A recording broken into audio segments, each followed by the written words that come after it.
Всем привет, наши дорогие подписчики, наши новые зрители. Вы на канале «С города на дачу». Как видите, я уже немножко приоделся, потому что у нас похолодало и ночами даже бывают заморозки. Поэтому самое время заняться обрезкой винограда. У нас есть хороший аккумуляторный секатор, и он нам в этом очень помогает.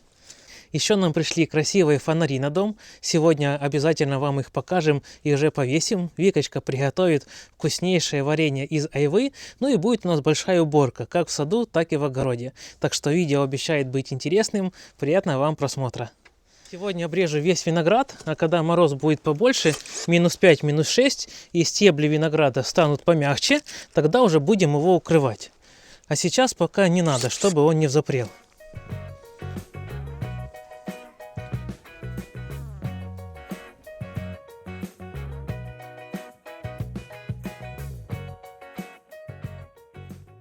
Винограда у нас не так много, и в основном он не укрывной, такой винный, но есть и хороший, благородный. Например, вот этот куст, который немного пострадал от пожара, это белый виноград, очень вкусный и сладкий.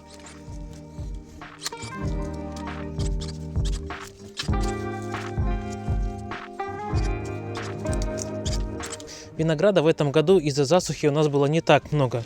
Но сейчас уже пошли небольшие дождики. И надеюсь, что они, плюс я еще сделаю обрезку, оставлю самые мощные стебли. И надеюсь, что все это повлияет на урожай. И в следующем году мы наконец-то покушаем вкусного винограда. Повыбираю самые мощные стебли, поставляю и остальные уберу.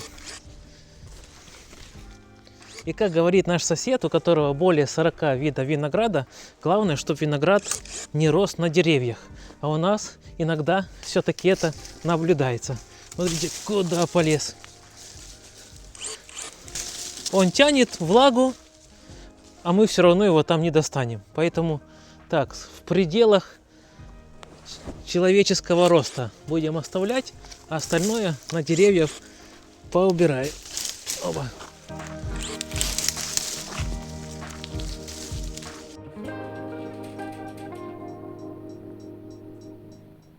Наконец-то мы дождались наши фонарики. Сейчас я покажу, как они выглядят. Их тут в упаковке 2 фонаря.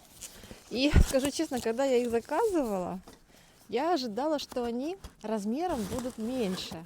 Ну, смотрите, один фонарь, какой такой громадный. Мне почему-то казалось, что он в половину будет меньше. Ну, на картинке так. Может быть, там были размеры, я не заметила их. Ну, в общем, такой размер мне тоже нравится. Один фонарь будет освещать полдвора. Так, ну и второй здесь такой же. Вот. Не зря мы их долго ждали. Мы заказали где-то еще месяц назад, даже больше месяца. И вот так как они из Китая, мы их ждали. Вот, и дождались. Ну, а фонарики на дровник еще пока не пришли, поэтому мы покажем их позднее, когда получим. Так, давайте примеряем. Посмотрим, как они будут смотреться. Ой, великолепно. Мне нравится, здорово. Единственное, что я не учла, то, что это фонари под электрическую проводку, не на солнечных батарейках. Вы тоже, если будете заказывать фонари, всегда смотрите. А так получается, что еще задача нужно провести проводку, и тогда только мы их сможем подсоединить. Ну а так, фонарики очень классные. Надеюсь, что сегодня получится у нас повесить светильник. Все я для этого взял. Все инструменты. Кабель-канал специальный беленький под наши кирпичики. Шуруповерт. Кусачки. Канцелярский нож. Саморезы. Такой выключатель. Мне сказали, он пыли влагозащитный. Поэтому как раз подойдет для нашей улицы. 2 лампочки. Небольшие, но очень яркие. На 130 обычный. Ну и сам кабель. 20 метров. Кабель 2 на 1 для 2 светильников. Это с головой. И должно его хватить отсюда с коридорчика на ту стену и на эту. Мы все с Викочкой думали, как правильно повесить эти светильники. И решили вот здесь, на уровне высоты окна, где-то посередине. Ну и такое же расстояние возьмем в эту сторону. Тоже 3-4 кирпичика. Вот где-то здесь, а второй здесь будет.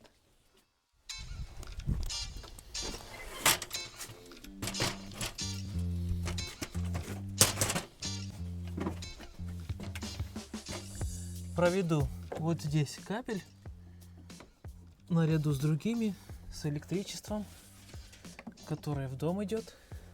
Ага. И вот там тоже поверху его спрячу.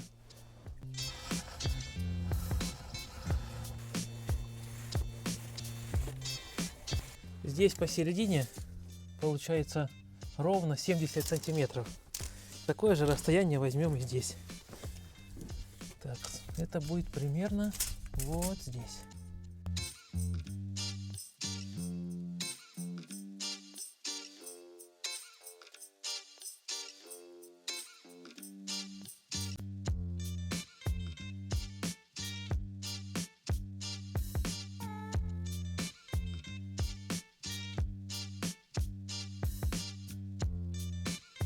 Так, сейчас мы посмотрим, как здесь они подсоединяются.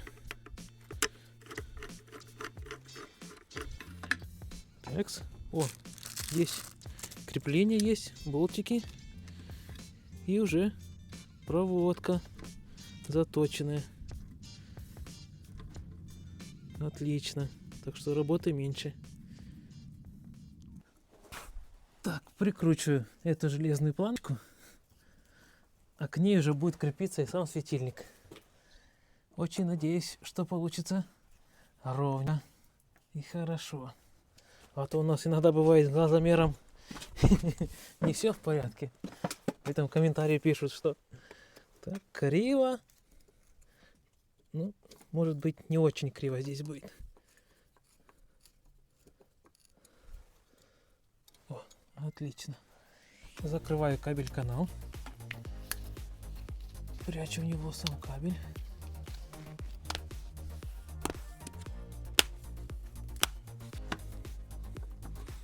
Так, сразу вкручу лампочку, чтобы потом наверху по стене не лазить с ней.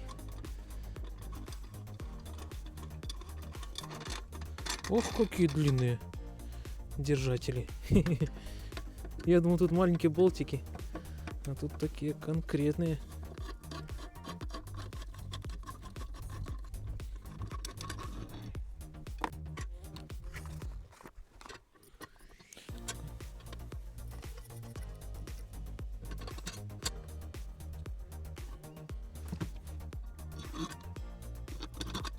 Провода соединяю на клеммы, чтобы было более надежным. Вот так хорошо закручиваю. Вот так. Наши постоянные зрители знают, что Альфа очень любит кушать орехи. Она сама их разгрызает, очищает от скорлупы и кушает орешек. Вторая собачка Жужа тоже любит орешки, но только в очищенном виде. Вот такая она у нас барышня.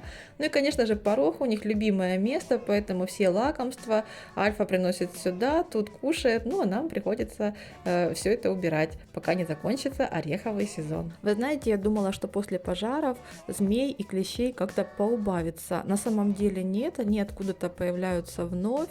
И вот змеи. У нас животные, мы уже не первый раз замечаем, что отлавливают змей, съедают голову, хвостик, а брюшко остается, туловище остается. Вот такие они у нас защитники, охранники своей территории, поэтому нам нечего бояться.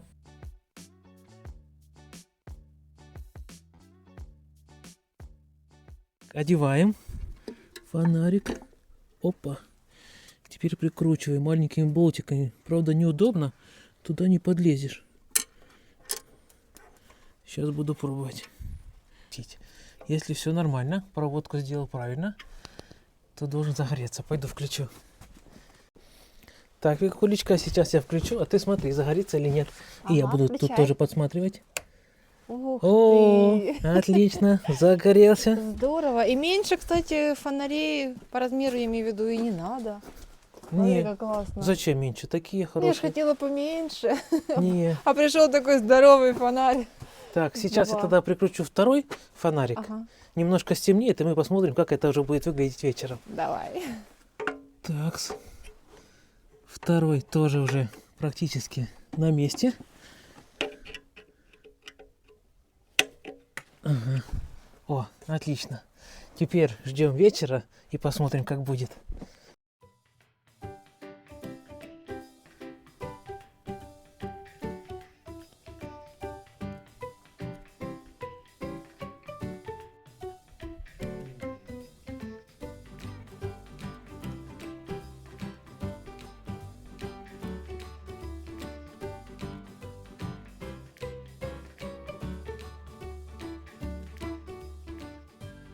Ой, здорово как, да? Да, стало так уютно. Уютно и светло. Да, даже вот в спальню заходишь, она когда темная, то раз такой, как отблеск или такой... С той стороны и изнутри. Внутри. А ну, сейчас пойду посмотрю, как там. Ну, сходи. Световой день очень быстро заканчивается, поэтому все работы оставляются. Ну и чтобы вечернее время не тратить зря, мы продолжаем ремонт здесь, в этой комнате, здесь в зале. Поэтому я решила поработать вот с этим окном. Его нужно перекрасить, кое-где зашпаклевать дыры. Ранее в наших видео я показывала, как отремонтировала его снаружи, замазала все дыры и щели, через которые просачивалась вода от дождя и снега, и попортила нашу реставрацию, потому что ранее мы уже реставрировали это окошко, сняли полностью всю краску, покрасили белой акриловой краской, ну и сейчас вот видно, что это окно совсем как бы выглядит не камильфо, вот, и поэтому сейчас я немножко поработаю с ним и приведу его в порядок. Так, шторы эти тоже снимем, но немного позднее. Ну и вначале я снимаю москитную сетку. Это обычный кусочек старой тюли, которую мы прикрепили на деревянное окно с помощью степлера и скоб. Далее прохожусь наждачной бумагой и затем замазываю шпаклевкой все щели и дыры.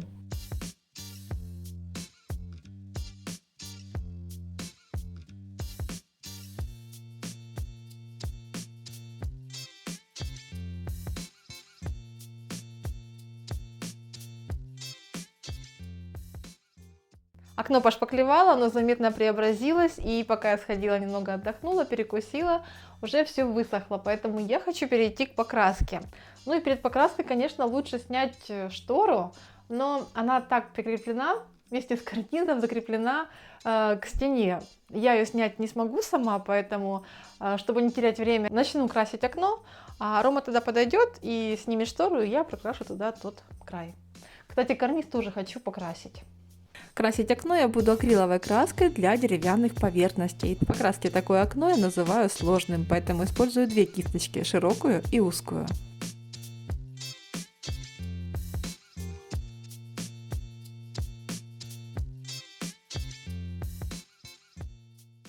Часто в своих комментариях вы просите нас рассказать о себе, поэтому в этом видео поделюсь нашей историей знакомства. Нас с Ромой познакомили наши общие друзья. В момент знакомства мы даже не подозревали, что будем парой. Но время спустя, узнав друг друга лучше, мы уже поняли, что жить друг без друга мы не сможем. И в 2012 году, 12 октября, мы поженились. Да-да, 12 октября у нас была годовщина свадьбы, ровно 12 лет, как мы живем вместе. Мы прожили в браке 12 счастливых лет, хотя и горестных моментов у нас было немало. Напишите в комментариях, сильно ли мы изменились за эти 12 лет. Будем рады вашим честным комментариям.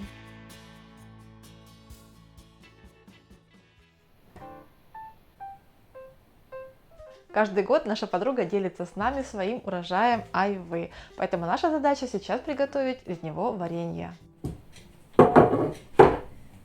Айву буду нарезать дольками, дольки складывать в одну кастрюльку, а серединки в другую. Из них я буду варить сироп. Если вам айву сложно нарезать в сыром виде, можно сначала плоды отварить, а потом только нарезать. Так будет действительно легче.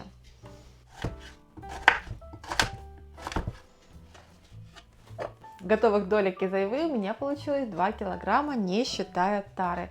Также пока я ходила в погреб и принесла баночки, у меня готовился отвар из серединок. Ну и сейчас я уже его процедила, добавлю сюда сахар и поставлю готовиться сироп. Но еще, кстати, по рецепту нужно добавить лимон. У меня лимона нет, я добавлю немного лимонной кислоты. В моем случае на литр отвара добавляю 1,5 килограмма сахара и пол чайной ложки лимонной кислоты. Ставлю на плиту, довожу до кипения, при этом помешиваю, пока сахар не растворится. Далее сироп переливаю в кастрюльку с дольками. Долек у меня в готовом чищенном виде 2 килограмма, поэтому сироп я выливаю не весь, а только пол-литра. Дольки айвы в сиропе ставлю на плиту, довожу до кипения. Варенье кипячу я 3 раза по 20 минут. И вы только посмотрите, какой красивый янтарный вид обретает варенье.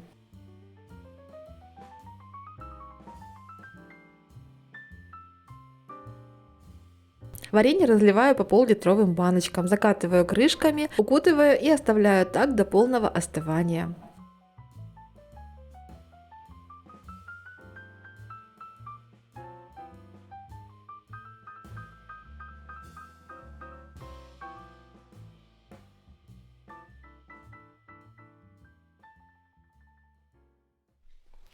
Сейчас покажу. Варенье. Укутала его полотенцами вчера. Так, получилось 5 пол-литровых баночек. Не совсем мармеладное, а более такое больше с сиропом. Ну, мы такое любим кушать. Кстати, сейчас одну баночку и откроем.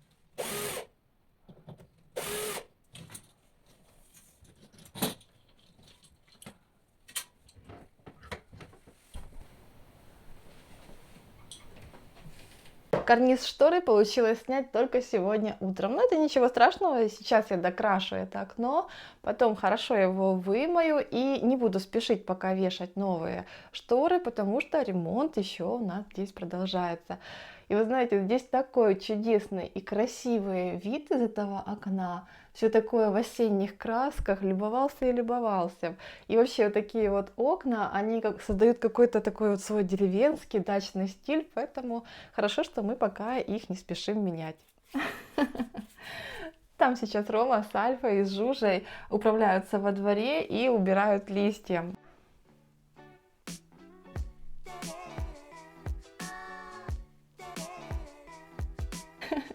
Тоже здесь поспешу, управлюсь и пойду им помогать.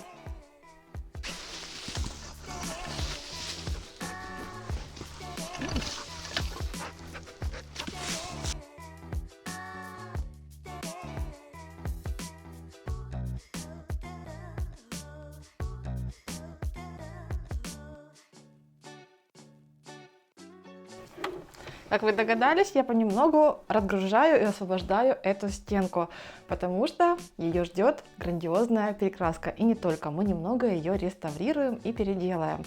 Но все эти работы мы будем показывать постепенно в следующих наших видео, поэтому не пропускайте. Обязательно подписывайтесь на наш канал, нажимайте на колокольчик, чтобы не пропускать новые видео.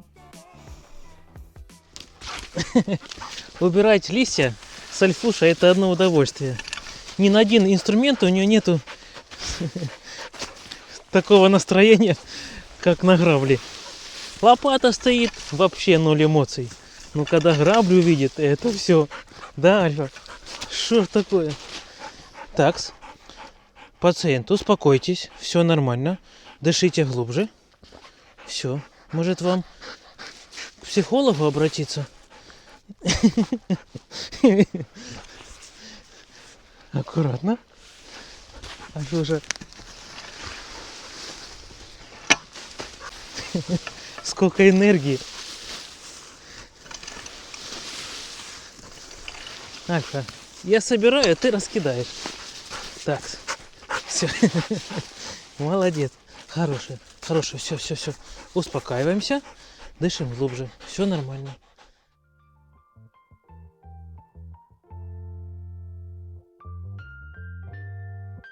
Рома убирает во дворе, а я пойду в огород на наше поле. Там есть небольшой участок, который зарос, и руки до него как-то не доходили у нас в этом году. Поэтому я сейчас иду туда, хочу его расчистить и подготовить эту территорию к весне.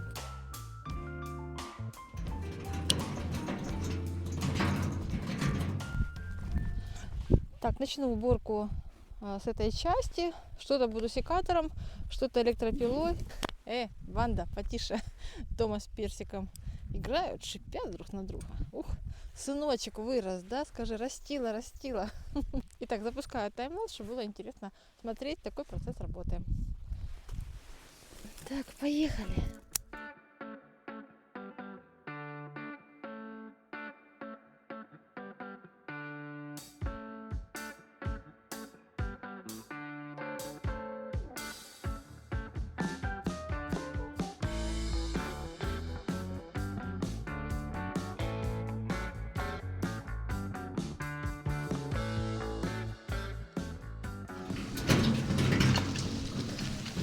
Ну что, вы тут управляетесь? Управляемся. Так. Альфуша помогает. Ага, помощница. О, Я тебе отдам тачку. Ты это тут очень нужно. пособираешь, да, вывезешь, а потом ко мне придешь, поможешь, хорошо? Хорошо. Мы сейчас быстренько поубираем. Ага, пошли. Жужа с тобой ходит, да? Да, она со мной, Жужечка. да? Хорошая Пойдем. помощница. А то все спрашивают, где Жужа делась? Вон она бегает. С Викой хочет. Пошли, собака, пойдем.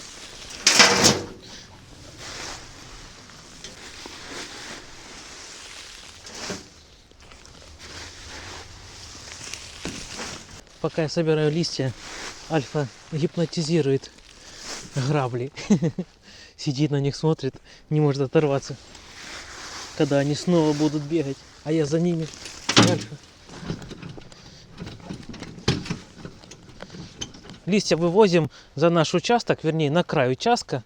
Потом, когда время будет, может они перегниют, а может мы, когда будет настроение, спалим их.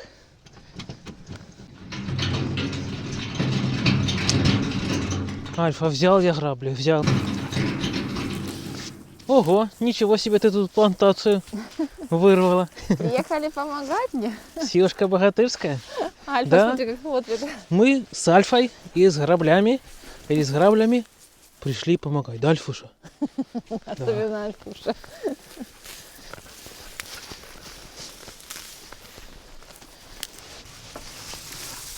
Ох, сколько травы.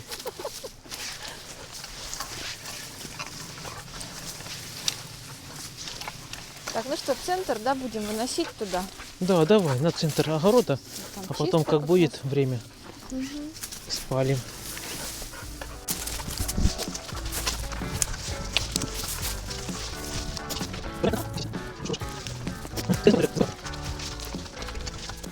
Мы сейчас ветки уберем, и в своих комментариях вы нам советовали, чтобы вот поле и огород, на нем не убирать фруктовые листья, и те, которые имеются, им посыпать, или как, загружать. Поэтому мы сейчас ветки уберем, а листья мы сгребем и рассыпем по огороду. И, кстати, там, где вишневый сад, там тоже осыпаются листья с вишен. Мы их тоже будем постепенно сгребать на огород. И я думаю, что это будет хорошим таким перегноем и удобрением на следующий год. А весной мы все это перекультивируем, и это будет таким хорошим удобрением для нашей почвы. Что это, собака нам? Собака пришла ко мне, на помощь пришла, да? И Фух, целую кучу работы выполнили мы за эти дни. Надеемся, вам понравилось сегодняшнее видео. да, оно такое было разнообразное, огородное, домашнее. Так что не забывайте подписываться на наш канал. Также не забывайте заглядывать на наш телеграм-канал. Там мы оставляем ссылочки наших видео на канал Дзен, а также на Бусти. А сегодня будем прощаться с вами. До новых встреч! Пока-пока! Снято. Они же почернели, эти дольки, пока я сниму дубль.